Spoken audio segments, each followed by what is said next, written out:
No ha hablado usted con personas que uno se sorprende y dice, ¿y dónde está la sabiduría de esta persona? Que usted esperaba algo diferente, pero cuando abre y se expresa, cambió un ambiente, lo trajo negativo, sin sabiduría. No sabe que afectó a una persona que estaba ahí, recién convertida, que estaba oyendo en una reunión donde se soltó lo que sentía y contamina un ambiente. ¿Dónde está la sabiduría de muchas personas? Y aquí lo vemos muchas veces.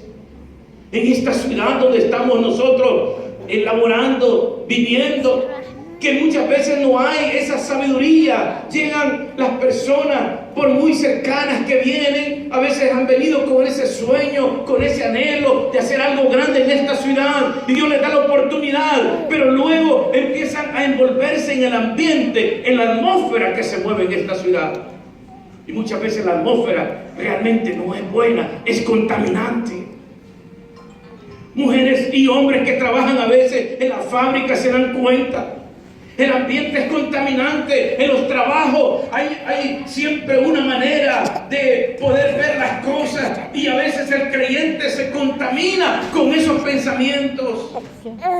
Estos 10 príncipes como que nunca habían visto el favor y la gracia de Dios. Estos 10 príncipes expresaron todo el negativismo que llevaban en su corazón, y solo 2 personas hablaron diferente.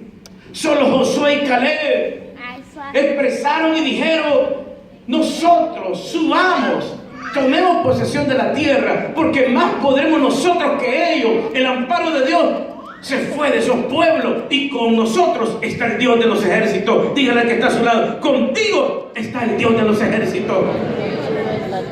¿Cuántos lo creen? Denle un aplauso fuerte al Señor si lo cree. Aleluya.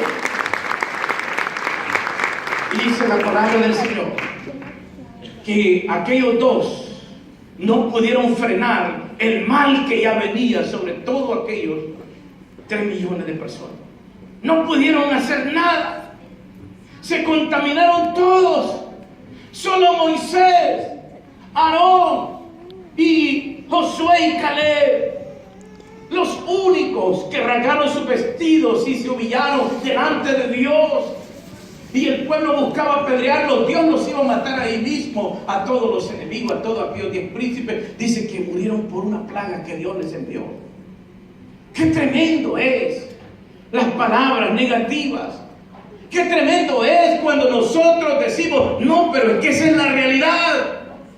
Pero Dios no nos dice: habla tu realidad que estás viendo hoy, mírame a mí, yo estoy sobre tu problema, yo estoy sobre tu adversidad, yo estoy sobre tu angustia. Yo soy el Dios todopoderoso que te mantengo y te sostengo. ¿Cuántos le alaban en esta mañana? ¿Cuántos glorifican el nombre de Dios? No son las circunstancias, es en quien hemos creído. Vamos, dígale que está a su lado: no son tus problemas, es el Dios en quien tú has confiado. Él te ayudará. Dale otro fuerte aplauso a Él en esta mañana. Gloria sea su nombre. No perdamos nuestra fe, nuestra confianza en nuestro Dios. Josué y Caleb se sorprendieron al ver este pueblo, como que no habían visto las maravillas de Dios. Y es ahí cuando el mal entra, a veces en la familia, en los hogares.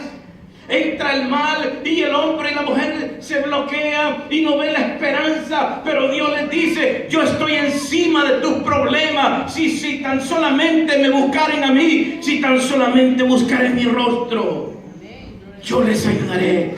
¿Cuánto alaban a Dios?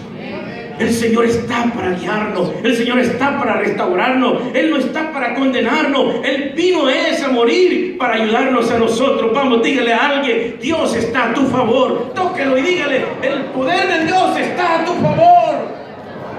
El diablo no te podrá destruir, nada te podrá hacer daño. Dios te dará la victoria. Dar otro fuerte aplauso a Cristo en esta mañana. Gloria sea su nombre. Y aquella generación se perdió.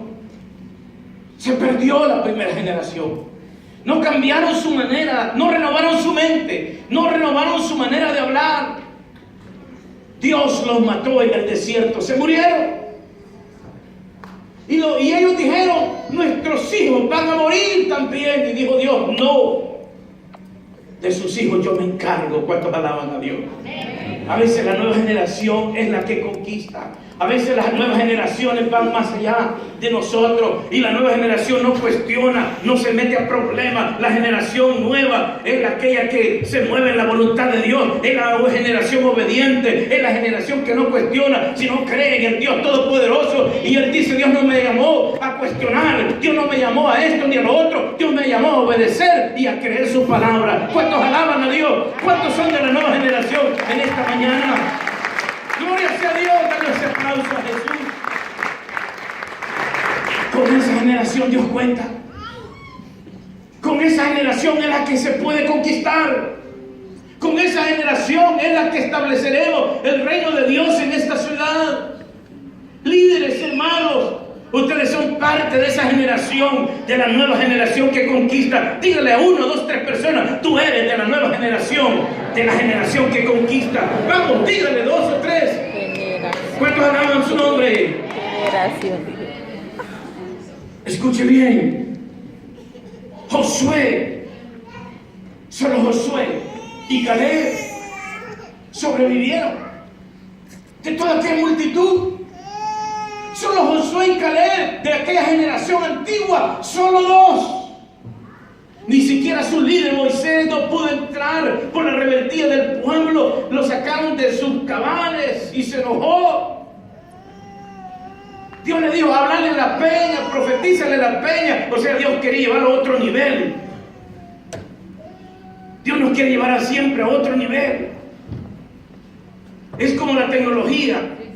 A veces teníamos los celulares aquellos, ¿verdad? Normales, aquellos que había que andarle apretando ahí y todo. Pero la nueva tecnología ya es diferente. Solo es, ¿verdad? Touchscreen.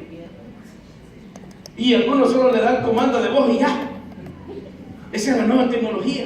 Pero escuche bien, aquel pueblo no renovó su mente. Y solo aquellos 2 príncipes, Josué y Caleb, ellos sí creyeron a la palabra. Y ellos fueron los que sobrevivieron. Dios les dijo, aquellos que hablaron mal de sus hijos, de su familia, no van a entrar, pero los hijos de ellos sí van a entrar. ¿Cuántos alaban a Dios? Vamos, dígale al que está solo, tóquenlo, empújenlo, dígale, tú vas a entrar, tú eres de la generación nueva, de la generación que conquista. Vamos, empújenlo, tóquenlo. Tú vas a entrar. ¿Cuántos alaban al Señor? ¿Cuántos glorifican el nombre del Señor? ¿Cuántos vieron esa película The Day After? Cuando se está hundiendo todo, cuando se está terminando todo y hay una familia que corre y se empuja el uno al otro. Tú vas a entrar. Vamos, dígale al que está a su lado, tú vas a entrar, tú vas a entrar. Tú estás en la promesa de entrar, de entrar. Vamos, denle ese aplauso fuerte al Señor. Aleluya. Vamos a entrar. Somos de la generación que entramos. Somos de las generaciones que conquistamos. Tenemos que renovar nuestra mente, nuestra manera de hablar. Tenemos que tener fe. Tenemos que proclamar. Y miremos la generación que llamaba Josué. Era una generación de creyentes. Era una generación que quería entrar a la tierra prometida. Cuando llegaron a la frontera, le pasó igual al pueblo de Israel, la generación antigua, que cuando llegaron al Mar Rojo, ahí empezaron a murmurar. Pero esta generación no murmuró. Mire, dice la palabra del Señor en el primer libro de Josué y en el capítulo 3, cuando ya están entrando, que Josué les da una motivación. Le dice, no coman por 3 días. Le dice, porque Dios ha dicho que vamos a entrar a la tierra. Y el primer punto que yo quiero hablarles hoy es cruzando el Jordán. ¿Cuál es tu Jordán que necesitas cruzar para obtener la bendición? ¿Cuál es tu Jordán? ¿Qué significa? ¿Qué significa el cruce del Jordán? Significa pasar a un nuevo nivel. Significa ascender a una altura más alta. Significa trascender. Aquella generación, la primera generación, quedó postrada en el desierto, murieron. En los 40 años ahí se acabó el último.